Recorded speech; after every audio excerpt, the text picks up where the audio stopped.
24 years old po, magto-25 sa November, sabi nga, 23 po. Malapit na. Advance, Yes, po. ha? Tama. Alam mo, sa totoo lang, matulog ka na maaga. Hindi.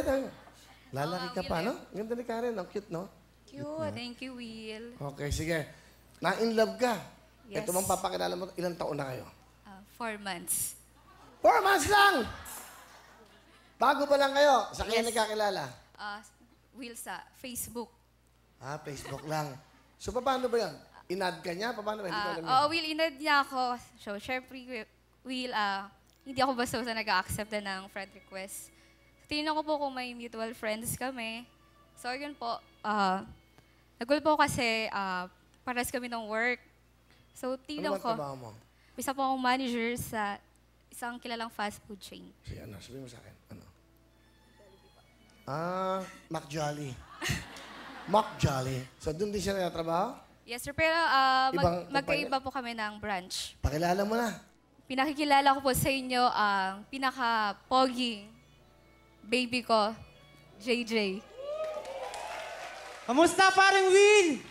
JJ, kamusta? Wow, masaya ka. 4 na buwan pa lang daw kayo, sabi ni Karen. Yes, parang Will. Kahit 4 months pa lang kami, sobrang saya ako kasi iba na yung feeling na kasama ko siya araw-araw.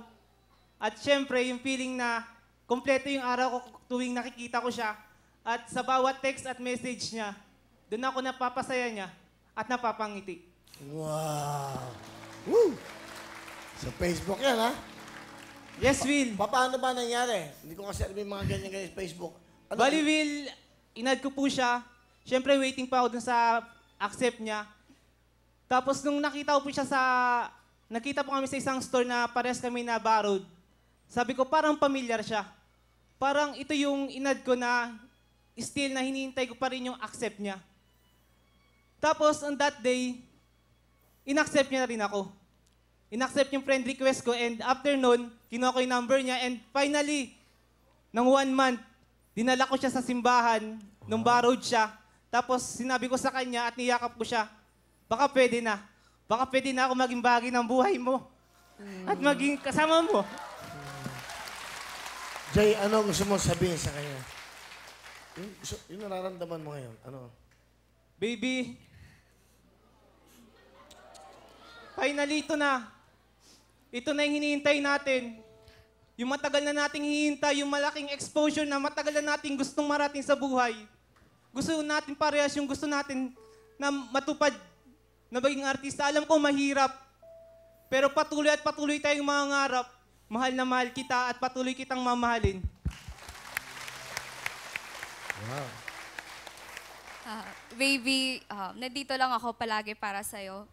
At maraming salamat na tumuting ka sa buhay ko. Nandyan ka palagi para sa akin. Mahal na mahal din kita, baby. Wow.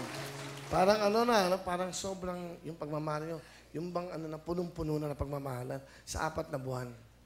Di ba? So, ganun Yes, kayo Will. nagmamahalan. Yes, Will. Okay, thank you, ha.